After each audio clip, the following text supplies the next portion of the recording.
find my tin pants," Mr. Huggins announced Friday evening after supper. "Dad!" shouted Henry when his father got out his tin pants, which were not tin at all but heavy canvas. Henry knew it meant only one thing. His father was going fishing, salmon fishing. "I get to go too. Don't I, Dad? Don't I? Mr. Huggins grinned at Henry. "Think you can get up at 3 in the morning?" "Sure, I'll get up. Oh boy, I bet I catch a bigger salmon than anybody." "I wouldn't count on it," said Mr. Huggins. "I'm afraid a 20 or 30-pound chinook would be too much for you to handle." "Oh, I bet I could land one," boasted Henry. After all, if he could lift Robert when they practiced tumbling, a 25-pound fish couldn't be so heavy.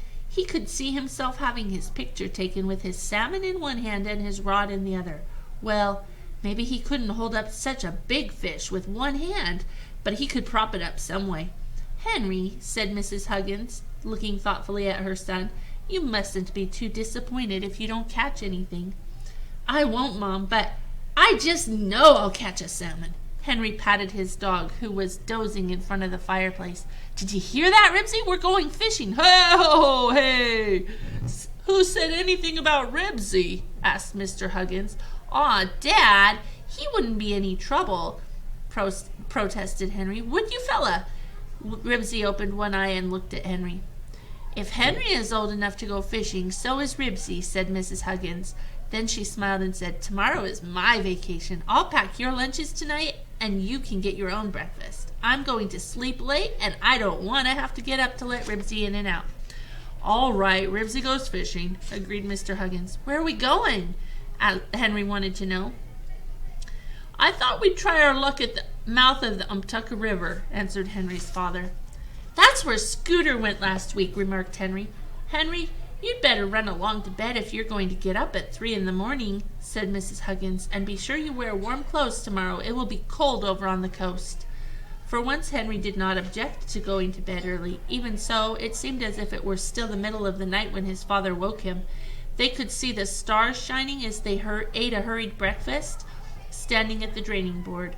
When Ribsy padded into the kitchen to see what was going on, Henry gave him half a can of woofies and some horse meat. The Grumbie's screen door slammed. "Get your rain hat and let's go." Mr. Huggins picked up 2 lunch boxes from the kitchen table and hurried out the back door. "So, you're going with us," said Mr. Grumbie when he saw Henry. "Yeah, and I bet I catch a salmon," answered Henry. "Better not count on it," said Mr. Grumbie and yawned. He frowned when he saw Ribsy getting into the back seat of the Huggins car with Henry, but he yawned again and did not say anything. As they drove out of the city, Henry listened to his father and Mr. Grumbie talk about fish they had caught on other fishing trips. Ribsy could not decide where he wanted to ride. He jumped from the back seat to the front seat. He walked across Mr. Grumbie's lap and wagged his tail in his face when Mr. Grumbie did not lower the window for him. Ribsy scrambled into the back seat and bounded from one side of the car to the other until Henry opened a window so he could lean out and sniff all the interesting smells. Mr. Grumbie turned around and frowned at Ribsy. He did not say anything. He just turned up the collar of his mackinaw. "Henry, it's pretty cold for an open window," said Mr. Huggins. "Okay, Dad." Henry pulled Ribsy back into the car by his collar and wound up the window. Ribsy turned around 3 times, curled up on the seat, and went to sleep. Mr. Grumbie told about the big one that got away down on the Nehalem River. "I bet I do catch a salmon," thought Henry, and using Ribsy for a pillow, he fell asleep himself. Henry did not wake up until the car left the highway and began to bounce along a gravel road near a bridge that bore a sign, Umtucka River. The sky was gray and the air smelled of the sea. "Is it time for lunch?" Henry asked. "Here we are," said Mr. Huggins, "and it is exactly 6 a.m. Henry got out of the car and looked around. In the dim morning light, he could see a shabby building with Sportsman's Cannery painted across the front, a tiny restaurant with steamy windows, a few cabins, and a boathouse with a sign, "Mike's Place, Boats and Tackle." The sound of the breakers and the sight of the rows of boats bobbing in the river below the boathouse filled Henry with excitement. He was really here. He was really going salmon fishing. While Mr. Huggins rented a boat, Ribsy ran in circles, sniffing all the strange new smells. Henry examined the scales hanging from the eaves of the boathouse. He took hold of the hook and pulled down until the hand of the scales spun around and pointed to 25 pounds. "Oh, it sure takes a lot of pulling to make 25 pounds, thought Henry. More than anything, he wanted to hang a salmon on that hook and see the hand point to 25, or maybe even 30. He would have his picture taken with his salmon hanging on the scales so everyone would know how much it weighed. "I brought my boy along this time," Mr. Huggins said to Mike, the owner of the boathouse. "Well, hello there, Shorty," said Mike. "So they're going to make a fisherman out of you." "Yes, sir, I hope I catch a salmon," answered Henry. And when he saw Mike smile, he was sorry he had said it. Maybe everyone was right. Maybe he couldn't land a salmon even if one did bite. Still, there wasn't any harm in hoping he could, was there? "Fishing pretty good?" asked Mr. Huggins. "Pretty good," Mike answered. "Fellow brought in a 36-pounder yesterday." 36 pounds? Oh, boy, thought Henry, as he took the lunches and followed his father and Mr. Grumbie down the steps to a boat tied to a float on the river. Ribsy followed Henry into the boat and sniffed at the lunches. "Wind from the south. Going to rain," remarked Mr. Grumbie as he wound the rope around the starter and yanked it. The motor sputtered and was silent. Mr. Grumbie rewound the rope. "Hurry," thought Henry. "I want to get started fishing." Mr. Grumbie yanked the rope again. This time the motor started. Henry turned up the collar of his raincoat against the wind and hung onto the side of the boat. The river looked cold and deep. Ribsy stood in the bow and barked excitedly at the seagulls wheeling overhead as their boat joined the other boat scurrying toward the sandbars at the mouth of the river. Although the Tucker was several hundred feet wide at Mike's place, it was much narrower where it ran into the ocean, because sandbars had formed on either side of the river's mouth. Mr. Grumbie anchored the boat just inside the sandbars, in line with the boats already there. Henry knew this was the best spot to catch the fish as they came out of the ocean and started up the river to spawn. "Golly," said Henry as he watched the swift current of the river seethe against the breakers. "It looks like the river is fighting to get into the ocean and the ocean is fighting to get into the river. I wouldn't want to fall in and get carried out there." Mr. Huggins and Mr. Grumbie did not answer. They were too busy getting out the tackle. Mr. Huggins handed Henry a stout rod with a reel attached. The end of the line was fastened to one corner of a 3-cornered piece of plastic. A lead sinker was joined to another corner, and from the third corner hung a piece of wire with a hook, some red feathers, and a glittering piece of brass. "Henry, I think the easiest way for you to fish is to drop your line overboard and let the current carry it out," said Mr. Huggins, "like this." He tossed the line into the water. The reel on the rod began to spin as the line was carried out.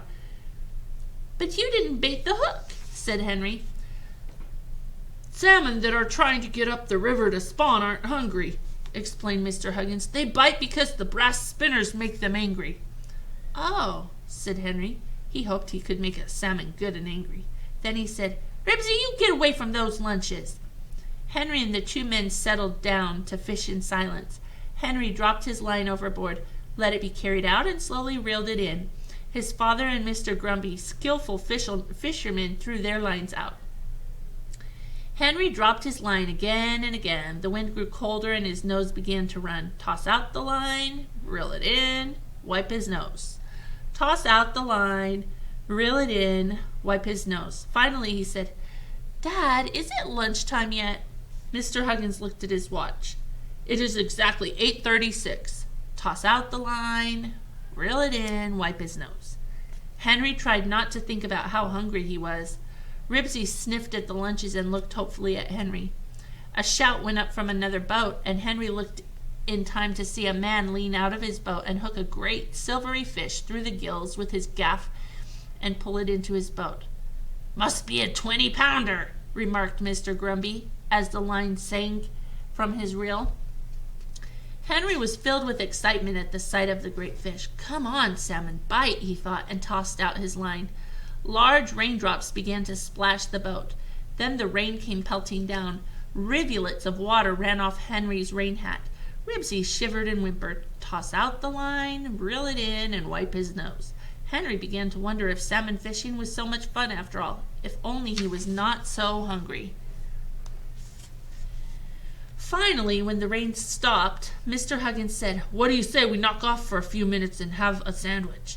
"Suits me," said Mr. Grumbie. "Boy, am I starved!" Henry reached for his lunchbox. He poured some soup from his thermos and bit into a thick ham sandwich. Did it taste good? Ribsy watched every bite he took. When Henry swallowed, Ribsy swallowed. Poor Ribsy. He looked so thin with his wet hair plastered against his body. Henry gave him half a sandwich. "Save some lunch for later," warned Mr. Huggins. "We have a long day ahead of us." Ribsy gulped the bread and meat. Then he stood up and shook himself so hard his license tags jingled. Water showered in every direction, spattering faces, soaking sandwiches, splashing into the coffee the men were drinking from their thermos tops. "Hey, cut that out!" Mr. Huggins tried to hold his sandwich out of the spray. Mr. Grumbie did not say anything. When Ribsy stopped shaking, he pulled out a handkerchief and mopped his face. Then he poured his coffee into the river, stuffed his sandwich back into his lunchbox, and got out another. "Mr. Grumbie sure is fussy," thought Henry, taking a big bite out of his soggy sandwich. While Ribsy sat in front of him and watched hungrily, he wagged his tail to show he would like another bite. His tail slapped against the tackle box. Before Henry could grab it, the box turned over, spilling spinners, hooks, and sinkers into the water in the bottom of the boat. "That sure was close!" exclaimed Henry, looking at the tangle of tackle. "Ribsy might have got a fish hook in his tail. That would have been awful." Mr. Grumbie cleared his throat. Yes, he said, and bent to unsnarl the tackle. "Henry," said Mr. Huggins quietly, "you'd better keep an eye on Ribsy." "I'm sorry, Dad." Henry felt uncomfortable. Of course, Mr. Grumbie didn't like Ribsy's overturning the tackle box, but just the same, it would have been awful if Ribsy had got a fish hook in his tail. Henry looked at his wet dog shivering in the wind. "Here, Ribsy, get under my raincoat." He made a place for Ribsy, who managed to turn around 3 times before he curled up on the narrow seat and went to sleep. At least he can't get into trouble when he's asleep, thought Henry, and wolfed a 3rd sandwich, the rest of his soup, a deviled egg, a piece of chocolate cake, and a banana. The warm soup and the rocking of the boat made Henry sleepy. He tossed out his line, reeled it in, and wiped his nose over and over again. Why couldn't a fish hurry up and bite? He wished he could go back to the boathouse and stretch his legs, but he didn't like to say so when his father and Mr. Grumbie were so interested in fishing. Occasionally a shout went up from one of the other boats, and someone held up a salmon. Rain clouds washed over the forest-covered mountains along the edge of the sea. To the south, Henry could see another shower approaching. He turned up the collar of his raincoat and waited for the first drops to come spattering down. "What time is it, Dad?" Henry asked. 10 o'clock, answered his father, reeling in his line. "Getting tired?" "No." Henry tried to keep from shivering. Only 10 o'clock in the morning. It seemed as if they had been there forever. Why, it wasn't even lunchtime. If only he could put his head down someplace for a few minutes. Suddenly, Mr. Grumbie uttered a noise that sounded like whoop. "Got something?" Mr. Huggins' voice was tense as he put down his rod and picked up the gaff. "Yup." Grimly, Mr. Grumbie wound his reel. Henry was no longer sleepy. He dropped his rod and watched eagerly as Mr. Grumbie reeled in his line. He wanted to see exactly how a fish was landed. If a salmon bit for Mr. Grumbie, a salmon might bite for him. Mr. Grumbie stopped winding his reel. The line began to unwind, and Henry knew the salmon was pulling on it. "Is it going to get away?" Henry whispered to his father. He knew he must not disturb Mr. Grumbie. "I don't think so," answered Mr. Huggins. "If the fish puts up a fight, it's best to let him have the line or he'll break it." When Mr. Grumbie began to wind the reel again, Henry watched breathlessly. Suddenly the fish began to fight once more. Mr. Grumbie looked grim as he waited for the salmon to rest. Then he turned the handle of the reel again. The great fish flopped out of the water near the boat. "Get him!" said Mr. Grumbie. Henry watched his father lean out of the boat with the gaff. "Got him!" he said, as he hooked the fish through the gills and yanked it into the boat. The enormous fish did not stop fighting. Mr. Huggins tried to club it, but missed, and the flopping salmon slapped against the sleeping Ribsy. Ribsy woke up, saw the strange flopping thing, and gave one terrified yelp and tried to scramble away from it. As he fell over the line and fought desperately to get away, the hook was torn from the salmon's mouth. Mr. Grumbie tried to grab his fish, but it slid through his hands, leaving them covered with scales. Again it slapped against Ribsy, who fell over the lunchboxes in his struggle to get away. With one mighty flop, the fish cleared the side of the boat, landed with a splash that showered Henry and the two men, and swam away. Yelped the terrified Ribsy as he fought free of the fishing rods and lunchboxes. With one frantic glance backward, he leapt out of the other side of the boat and started swimming upstream. It all happened so fast that Henry and the two men sat with their mouths open. "Whoa," said Mr. Huggins. Mr. Grumbie did not say a word. He looked at his hands covered with fish scales and stared at the water where his fish had disappeared. "Dad, start the boat!" yelled Henry. "Get Ribsy, he'll be carried out to sea!" It seemed to Henry that it took his father forever to pull up the anchor and wind the rope around the starter. "Ribsy!" he called frantically to his dog, who was fighting against the swift current of the river with his nose pointed out of the water. "Dad, hurry!" Henry knew that if Ribsy was carried into the breakers, he wouldn't have a chance. Mr. Huggins jerked the rope. The motor sputtered and died. Hurriedly, he rewound the rope. "Dad!" cried Henry in despair. "Ribsy!" The dog was swimming with all his strength, but slowly being carried backward. A gust of wind blew across the choppy water, and a wave washed over Ribsy's head. Still the boat would not start. "Dad, he can't swim against that current!" cried Henry, looking back at the hungry breakers. "Can't you hurry?" Mr. Huggins rewound the rope and yanked. The motor gave a tired gasp. Now Ribsy was being carried back past the boat. "I've got to get him," thought Henry, and leaned out of the boat. Ribsy was so close he could see the wild look in his eyes and watch his paws working under the water. Henry leaned a little further out of the boat, reached toward Ribsy, and lost his balance. As he started to topple into the water, he felt a hand grab him by the collar of his raincoat and yank him back into the boat. "Don't lean out," said Mr. Huggins sharply, and rewound the rope. Henry knew there was no reason now to lean out of the boat. The current had swept Ribsy far beyond his reach. By this time, the fishermen in the other boats were watching. "Don't worry, Sonny," called one of the men. He pulled up his anchor, started his powerful motor, and headed toward Ribsy. More terrified than ever by the roar of the motor, Ribsy struggled to get away from the boat, bearing down on him. Henry was almost afraid to look. What if the man couldn't catch Ribsy? Or what if the boat ran over him? The man steered his boat close to Ribsy, reached out with his gaff, hooked it through Ribsy's collar, and lifted the struggling, dripping dog into his boat. "Whew," the other fishermen began to laugh. "Must be a 30-pounder you just landed," someone called. Henry was limp with relief. Let them laugh. Ribsy was safe. He wasn't going to be carried out into those angry breakers. That was all that mattered. The man swung his boat around in a wide circle and pulled up close to the Huggins's boat. He handed the soggy dog across to Henry. "Gee, thanks," Henry managed to say as he clutched the shivering Ribsy. "Don't mention it," answered the man. His big boat roared away, leaving the smaller boat bobbing in its wake.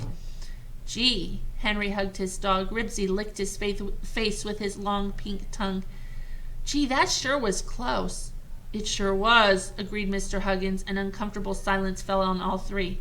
"Sorry about the salmon, Grumbie," added Mr. Huggins. "Must have been a 25-pounder," said Mr. Grumbie regretfully. Henry didn't want to look at Mr. Grumbie. "I'm sorry, too," he said as he ran his hand along Ribsy's tail to wipe off some of the water. "I guess Ribsy never had seen a salmon before, and it scared him. I know he didn't mean to make you lose it." "Henry, how would you like to take Ribsy to the boathouse to dry out?" asked his father. "Good idea," said Mr. Grumbie. "Okay, Dad," agreed Henry, because he wanted to get his dog warm and dry again. But from the way Mr. Grumbie spoke, he knew he would have to stay there the rest of the day, and his chance to catch a salmon was gone. Henry looked sadly at his dog. Ribsy stood up and shook himself until his license tags jingled.